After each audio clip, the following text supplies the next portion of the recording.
بہت سارے، میں نے اسی لیے کہا کہ بہت سارے افراد ممکن ہے ہم میں سے بھی ہوں کہ جو واجبات اور محرمات کو ترک نہیں کر پاتے، واجبات کو انجام نہیں دیتے، اور یہ سوچتے ہیں کہ امام حسین ہمارے امام یقیناً ہے۔ ایک روایت میں نے رجب علی خیاط سے سنا اور پڑھا، ایک واقعہ ہے کہ وہ ایک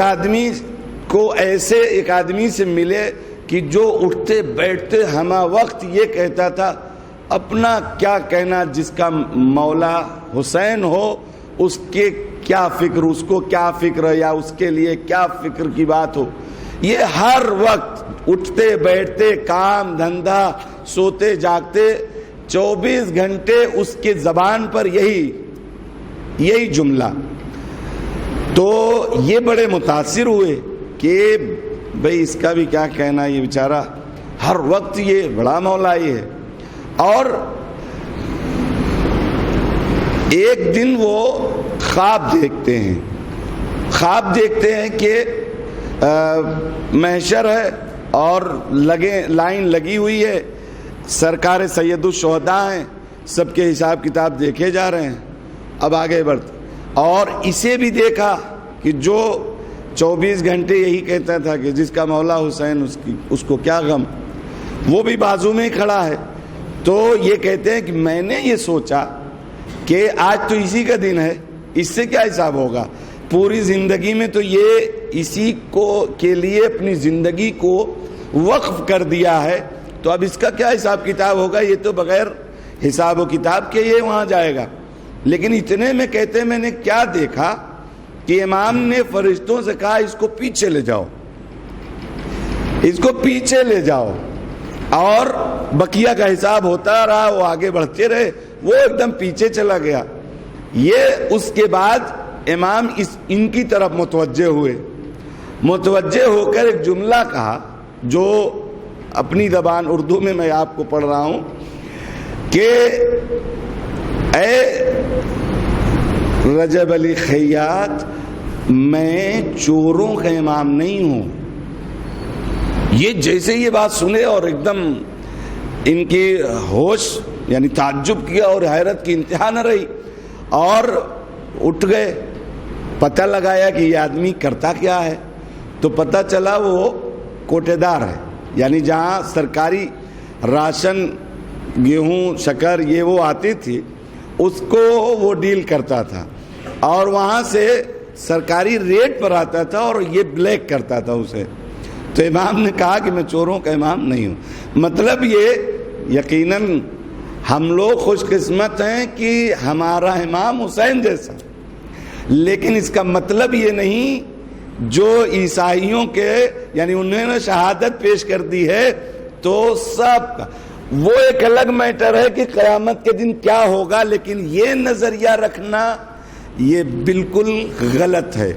اور خود امام علیہ السلام اس نظریے کے حامی نہیں، اسی بنیاد پر آپ خود ولید کے دربار میں، آپ کو پہلے دن کی بات اگر یاد ہو تو کیا کہا تھا، بھائی میرا امتیاز کیا ہے، یزید کیا ہے، جو چیز امتیاز میں اپنے لیے شمار کر رہے تھے، اور یزید کی بیعت کا انکار اس وجہ سے ہو رہا تھا کہ وہ ایسا آدمی ہے، وہ اپنے چاہنے والوں کے لیے کیسے تصور کر سکتے ہیں، لہذا ایسوں کے امام حسین نہیں ہے کہ اگر آدمی یہ سوچے کہ ہم یہ کریں، اور یہ اسی نظریے کے اعتبار سے جیسے کہ فدیہ ہو گیا عیسائیوں کے لیے جناب عیسیٰ کی قربانی، یہ غلط تفسیر ہے، یہ غلط تفسیر۔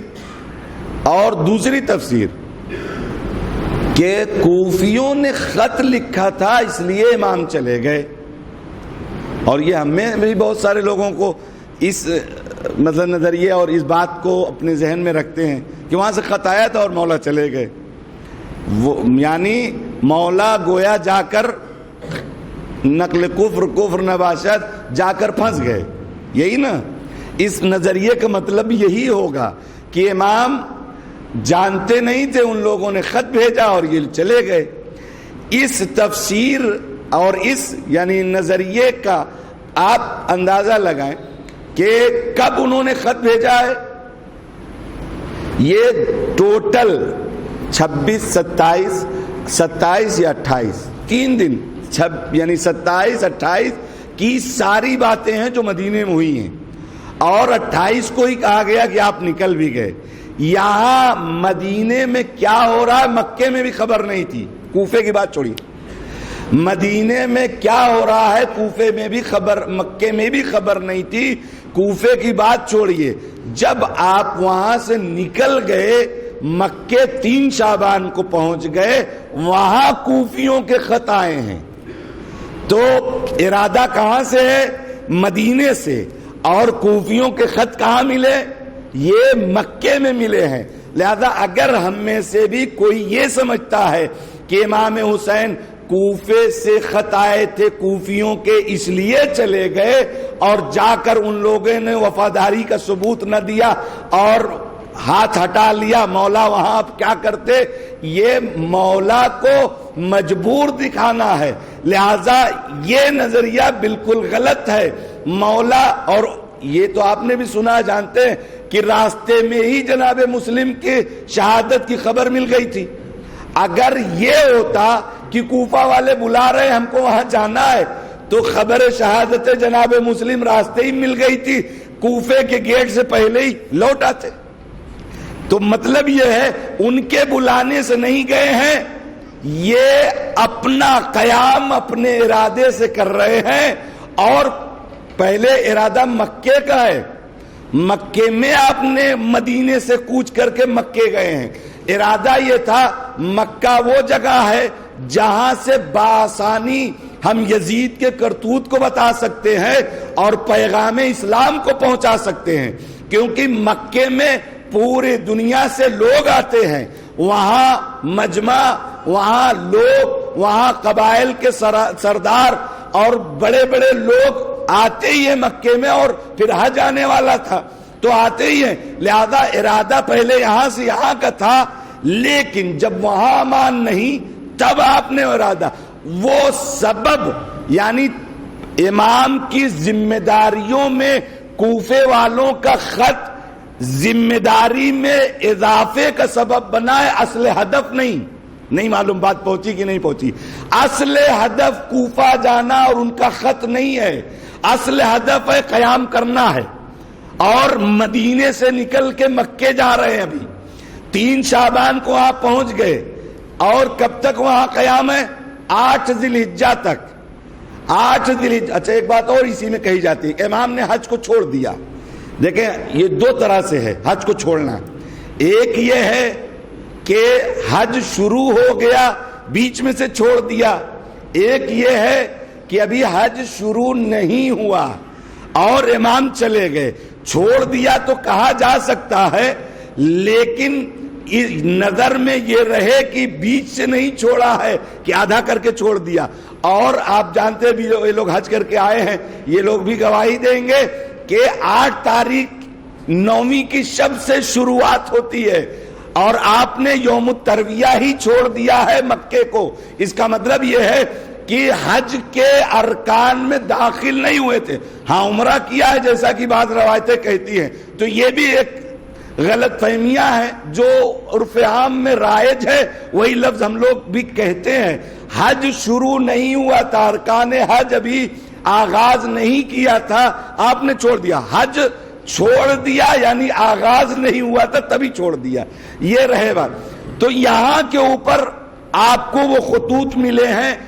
اب وہاں جا کر یعنی مکے تک کی زندگی, مکے تک کا سفر یہ ہے کہ آپ کہاں جائیں. اب تو تکلیف میں اضافے کا سبب خط بنا ہے, اصل ہدف قیام کا ایم نہیں ہے وہ, بلکہ تکلیف کے اضافے کا سبب بنا ہے, ذمہ داری میں اضافہ.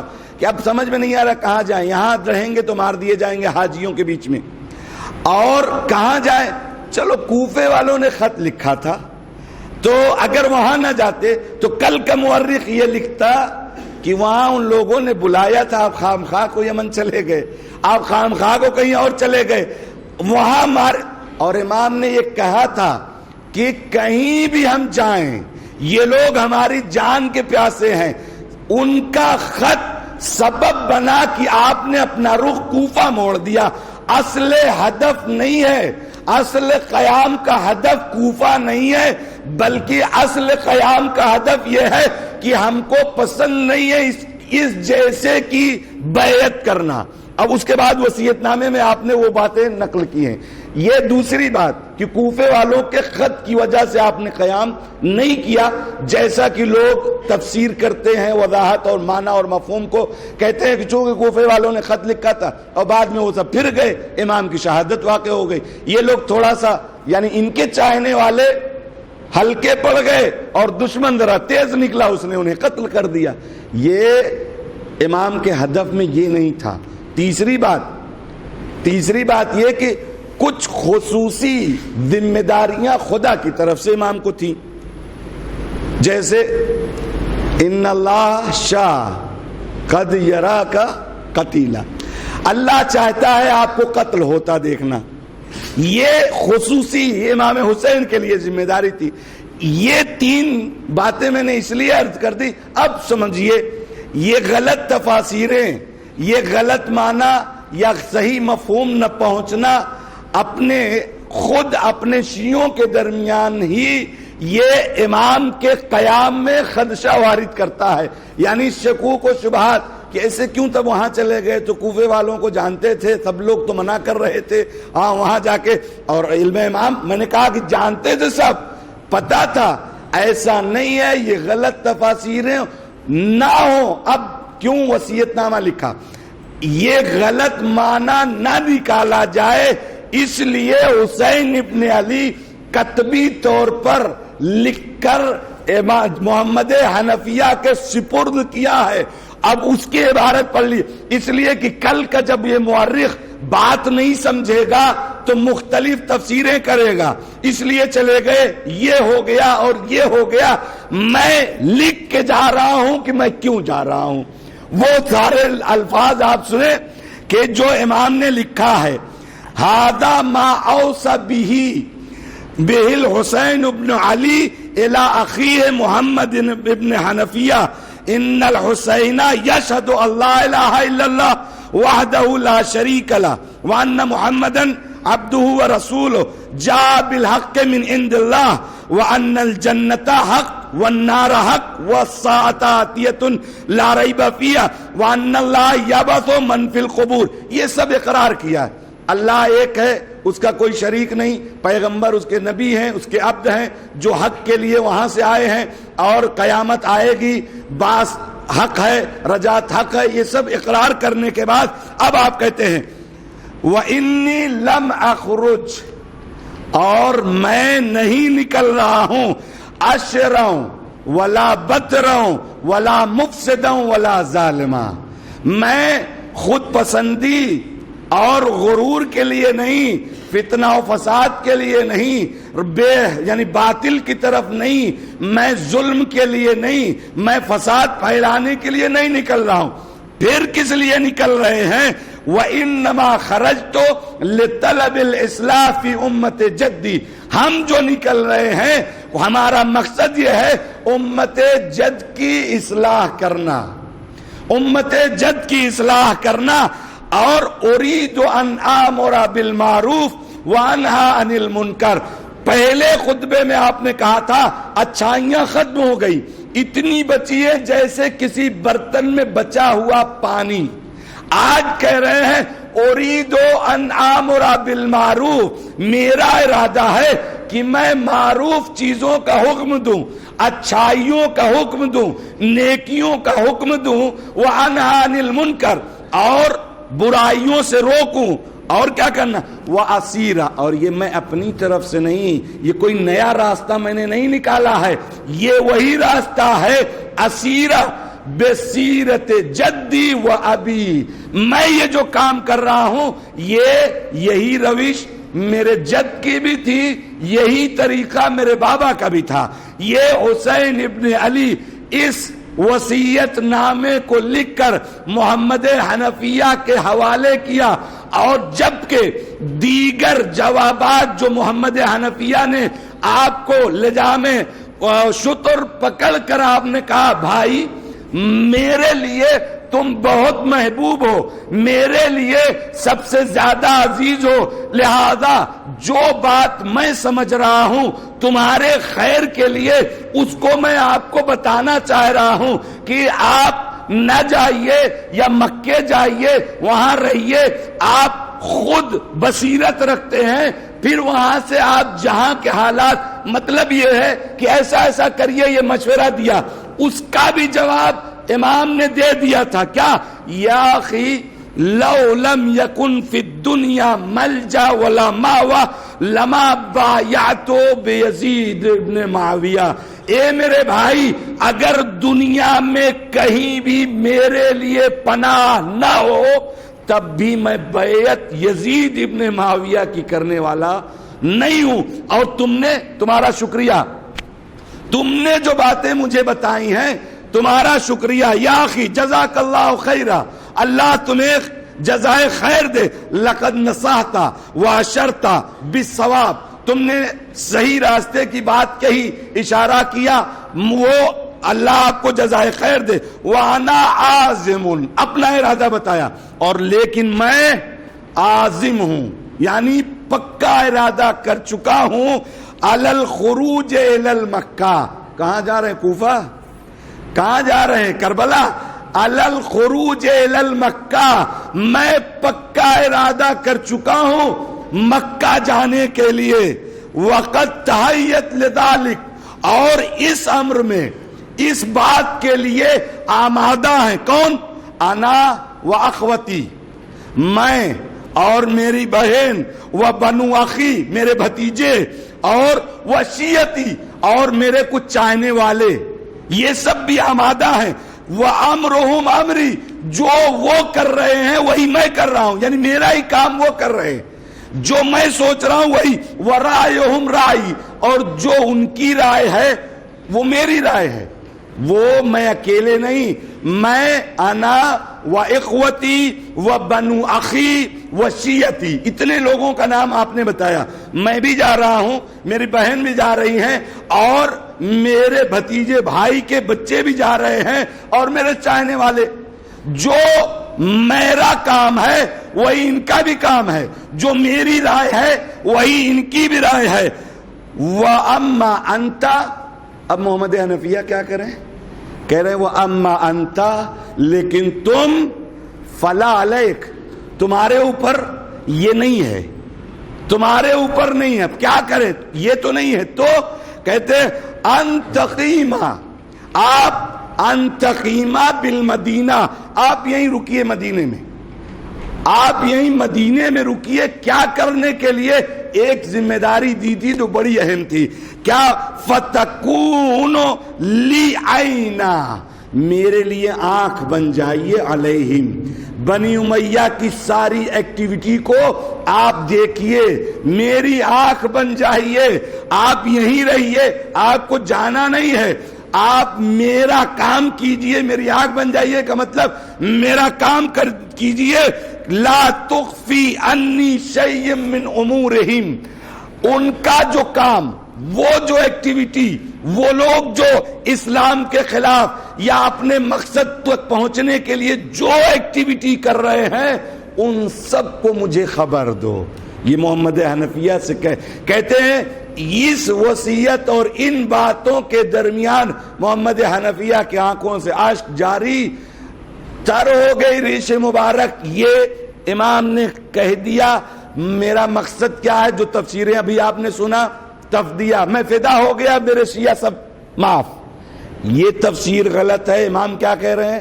میں جا رہا ہوں ظلم کے لیے نہیں، فساد کے لیے نہیں، میرے خود پسندی کے لیے نہیں، اور نہ دین سے ہٹ گیا ہوں، میں جا رہا ہوں اپنے جد کی امت کی اصلاح کی غرض سے، میں نیکیوں کا حکم دے رہا ہوں، دینے والا ہوں، اور برائیوں سے روکنے والا ہوں، میری روش، میرا یہ کام میرا الگ نہیں ہے، جو روش، جو سیرت میرے جد کی تھی، میرے بابا کی تھی، میں بھی وہی کر رہا ہوں، یہ اس لیے لکھ کے دیا تھا کہ دنیا جان لے حسین ابن علی نے قیام کیوں کیا.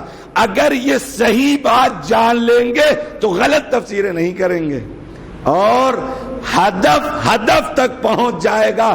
حسین ابن علی نے اسی بات کے مد نظر یہ وصیت اپنے بھائی محمد حنفیہ کے سپرد لکھ کر دے دیا تھا کہ کل کا جب یہ مورخ پوچھے گا. اس کے بعد آپ پوچھ کر گئے مکے کے لیے کہ مکے میں بھی آپ کا قیام کا ارادہ تھا، لیکن وہ مصلحت والی بات نہ کریے کہ کربلا میں ایسا ہوگا، وہ بات کی بات ہے. ایک صلوات پڑھتے ہوئے آگے آ جائیں.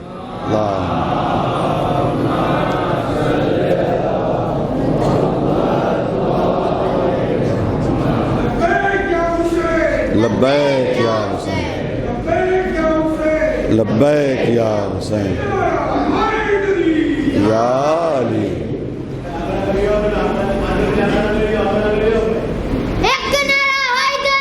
یا علی یا علی یا علی دت حق حیدری. جی میرا قیام انی لم اخرج اشرا ولا بترا ولا مفسدا ولا ظالما انما خرجت لطلب الاصلاح فی امت جدی. یہ آپ کا ہدف یہ ہے اصلاح امت، اور اس کے علاوہ اگر تفسیریں کچھ ہو رہی ہیں وہ یقیناً اصل میسج ان تک پہنچا نہیں، یا اس قیام اور اس غرض سے وہ بہت دور ہیں. لہذا ہمیں ان باتوں کو جاننا چاہیے کہ امام نے کیوں قیام کیا. وہ خود لکھ کر دے کے گئے اس سے اسی غرض سے کہ کل کا مورخ کچھ اور لکھے گا، کچھ اور تفسیر لکھ کر گئے، تب یہ حال ہے. نہ لکھ کے جاتے تو کیا ہوتا. یہ امام حسین نے اس بات کو محسوس کیا. معروف کا حکم دینے گئے. یہ انشاءاللہ کہ آمر بالمعروف وانہی عن المنکر. معروف کسے کہتے ہیں اور منکر کسے کہتے ہیں، وقت اب اتنا نہیں ہے کہ اس بات کو یہاں سے شروع کیا جائے، لہذا بات کو اپنی مکمل کرتے ہیں. معروف کا حکم، نیکیوں کا حکم، اچھائیوں کا حکم جو عام طور پر ہم لوگ مانا کرتے ہیں، اور منکر سے روکنا. معروف کا ایک مطلب اور بھی ڈکشنری ملتا ہے. کیا ہے معروف؟ یعنی شناختہ شدہ چیزیں، پہلے سے جن کی جانکاری ہو چکی ہے، ان باتوں کا حکم دینے جا رہے ہیں. یہ اگر اس معنی کو آپ تھوڑا سا اپنے ذہن اور دل میں لائیں اور سمجھنے کی کوشش کریں، حسین ابن علی معروف چیزوں کو بتانے جا رہے ہیں. یعنی جو چیزیں پہلے پہچانی جا چکی تھیں، کچھ نیا نہیں. کیا پہچانا جا چکا ہے؟ اب وضاحت کر سکتے ہیں کہ غدیر کا اعلان، وضاحت کر سکتے ہیں امام حسن کی عظمت، امام حسین کی عظمت، دین کا سارے احکامات، حلال حرام، یہ سارے کام جو پیغمبر کے زمانے سے بتائے جا چکے تھے اور شناختہ شدہ تھے، لوگ پہچان رہے تھے، ان باتوں کو دوبارہ کہنے جا رہے ہیں. دوبارہ کون بات کرتا ہے؟ اگر میں کل والی مجلس آج پڑھوں تو آپ کیا کہیں گے؟ اے مولا آپ پھر سے کیوں کہنے جا رہے ہیں جو باتیں جان چکے ہیں؟ کہا یہی تو، اسی لیے تو میرا قیام ہے کہ جو جان چکے تھے اسی کو اب بھلائے دے رہے ہیں. یہی تو مولا نے کہا تھا کہ الا ان سنت النبویہ قد امیتت، یعنی پیغمبر کی سنتیں مردہ ہو رہی ہیں. وان البدعۃ قد احیت، اور بدعتیں ایجاد کی جا رہی ہیں. اس کا مطلب ہی یہی ہے کہ جو معروف جن شناختہ شدہ چیزوں کا اعلان ہو چکا تھا، سب تک بات پہنچ گئی تھی، انہی سنت نبویہ کو جب امت بھلا رہی ہے اور مردہ قرار دے رہی، بدعتیں ایجاد ہو رہی ہیں، تو اب حسین ابن علی مدینے میں رک جائے، یہ ہو نہیں سکتا. امام وقت ہے، اس فریضے کو، اس پیغام کو یا ان بدعتوں کو کچلنے کے لیے اگر کسی کے سر پہ جوئی رہیں گے یا نہ رہیں گے کوئی اگر بیدار ہو یا نہ ہو، امام امت کا امام ضرور اس میں بیدار ہو کر آ کے سامنے کھڑا ہوگا اور ان بدعتوں کی طرف، ان بدعتوں سے مقابلہ کرے گا۔ وہ بدعتیں جو بھی ایجاد کرے، مطلب یہ نہیں تھا کہ یزید ہی کیوں نہ ہو، جو بھی بدعت ایجاد کرے امام کے فرائض میں سے ہے۔ تو جو اعلانات ہو چکے تھے، دین کے پیغامات جو پہنچ چکے تھے، اس میں سب سے اہم پیغام غدیر والا تھا۔ جب اس کو بلایا گیا، حسین ابن علی نے قیام کا اعلان کر دیا۔ صلوات پڑھ دے محمد و آل محمد۔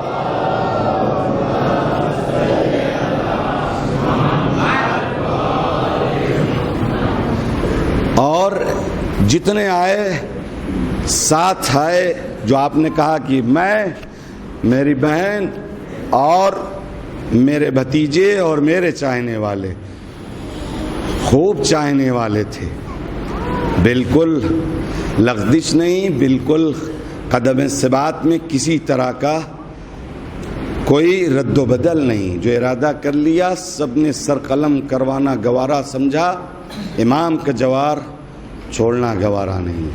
جو ادھر تھے وہ بھی ادھر آئے، یہ معمولی بات نہیں ہے۔ فتح کا اعلان تو اسی وقت ہو گیا کہ جب دشمن کے فوج سے جس نے راستہ روکا، جو ان باتوں کا سبب بنا، وہ امام کی طرف آ گیا۔ امام کی فتح کا اعلان اور نقارہ اسی وقت بج گیا۔ سمجھنے کی ضرورت ہے۔ کون؟ حضرت حر۔ یہ کون ہے؟ عجیب ہے۔ ہاں، اسی لیے کہا جاتا ہے کون کب کیا ہو جائے یہ نہیں پتا۔ یہ وہ ہیں کہ جنہوں نے سب سے پہلے لجام فرض پر ہاتھ ڈالا، اور عمر سعد وہ ہے جس نے کوفے سے سب سے پہلا خط بھیجا، مولا آؤ۔ وہ کہاں، یہ کہاں۔ یہ اسی لیے کوئی ایگریمنٹ خدا نے یہ نہیں کیا ہے کہ آپ جو ہیں وہی آخر تک رہیں گے۔ لہذا جب دل بھر آئے، جب دل میں ذرا حزن و ملال پیدا ہو جائے، خدا کی طرف رجوع ہو جائے، اہل بیت کی طرف رجوع ہو جائے، تو دعا کریں کہ عاقبت اچھی ہو، عاقبت اچھی ہو۔ ایک ہی رات ہے، وہی حر کو بھی ملی اور ادھر عمر سعد کو بھی ملی۔ وہ بھی سوچ رہا ہے، یہ بھی سوچ رہے ہیں۔ وہ سوچ کر اس نتیجے پر پہنچا کہ ان کے ساتھ جانے میں ادھار سودا ہے، اور یہ سوچ کر اس نتیجے پر پہنچے نہ یہ کہ میں ادھر نہ جاؤں، بلکہ میں مجرم ہوں، میں مجرم ہوں، یہاں انہیں لانے کا ذریعہ اور سبب میں بنا ہوں، لہذا اقرار جرم کے ساتھ ادھر گئے۔ اور کیا اعتماد ہے، کبھی غور کیجئے اس زاویے سے بھی۔ اگر یہ گھوڑے کو پانی پلانے کے بہانے نکلے اور امام کی طرف آنا ہے، امام اگر واپس کر دیتے تو نہ ادھر کے ہوتے نہ ادھر کے ہوتے۔ لیکن اعتماد یہ بھی تو ہو سکتا تھا، جیسے کہ بہت سارے بھاگے، یزیدی عمر سعد کے لشکر سے بھاگ کر کہیں اور چلے جاتے، خسرت دنیا والآخرہ ہو جاتا۔ جب امام ایسی کنڈیشن میں ہو تو یا امام کے ساتھ یا باطل کے ساتھ، تیسرا راستہ نہیں بچتا۔ جو لوگ بھی بھاگے وہ ایسا نہیں ہے کہ خدا انہیں جنت میں ڈالے، جی نہیں، انہوں نے امام کے حکم پر لبیک نہیں کہا۔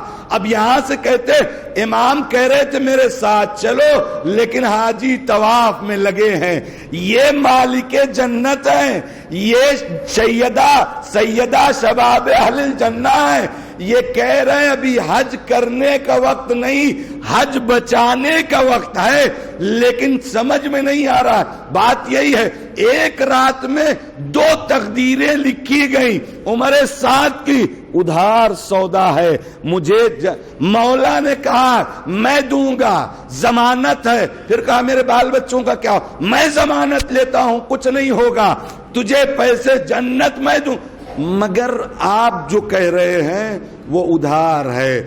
شاید اسی کے جواب میں میرے مولا نے شب عاشور سب کو اپنا اپنا مقام دکھا دیا تھا کہ یہ نہ سمجھو حسین ادھار سودا کر رہا ہے، زہیر آؤ دیکھ لو، حور آؤ دیکھ لو، مسلم ابن اوسجا آؤ دیکھ لو، یہ تمہارا مقام، یہ تمہارا مقام۔ وہی حور امام کے گھوڑے سے اتر گیا، مجرموں کی طرح جانا ہے، اور امام ہچکچاہٹ ہے، جاؤں نہ جاؤں، جاؤں نہ جاؤں۔ امام کو جیسے ہی خبر ملی حور آ رہا ہے، امام نے ابوالفضل العباس کو کہا جاؤ استقبال کے لیے۔ ابوالفضل العباس کو استقبال کے لیے آتا دیکھ کر حوصلہ بلند تھوڑا ہوا کہ اب تو گنجائش ہے، اور جیسے ہی پہنچا امام سے ایک ہی سوال کیا، کیا میری توبہ قبول ہو سکتی ہے؟ مولا نے سینے سے لگا کر بڑے ہونے کا ثبوت دیا۔ اب اور گفتگو کر رہا ہے اور بہت جلدی میں بھی ہے، امام سے کہتا مولا جب یہ جنگ چھڑ جائے سب سے پہلے میں جاؤں گا۔ مولا نے وہ اپنے کمال پر ہونے کا ثبوت، اور تم تو میرے مہمان ہو، لیکن اور یہ سوچ رہے تھے کہ اس گفتگو کے درمیان کئی حسین کے پیاسے بچے آ گئے اور اپنی پیاس کا شکوہ کرنے لگ گئے۔ تو مجھے شرمندگی ہوگی، یہ بچے جو پیاسے ہیں یہ حور کی وجہ سے، لہذا کہتے ہیں مجھے جانے دیجئے۔ اور علامہ نقل کہتے ہیں کہ مولا خود شرمندہ تھے کہ ایسے وقت میں اور مہمان ہوا، ہمارے پاس پانی بھی نہیں، مہمان نوازی کرے۔ الغرض اجازت مل گئی، پہلے بیٹا گیا، بیٹا جب زمین پر آیا اور چلے، مولا نے کہا اور کہا میرے بیٹے نے فریاد کی ہے۔ مولا نے کہا کئی بوڑھا باپ جوان کے جنازے پر جاتا، میں کہوں گا مولا ابھی تو علی اکبر زندہ ہے، ابھی تھوڑی دیر میں جب علی اکبر کا آخری سلام، آپ کیسے جائیں گے؟ الغرض ہور بھی گئے، ایک زمین پر مولا سرانے پہنچے، مولا سے کی جملہ، اے مولا کیا آپ راضی ہے؟ مہمان تھا، کچھ دے نہ سکے تحفے میں، لیکن رومال سیدہ پیشانی روح اور پر بات کے کہا اور تیرا نام بڑا اچھا رکھا گیا، تو دنیا میں بھی ہو رہا ہے۔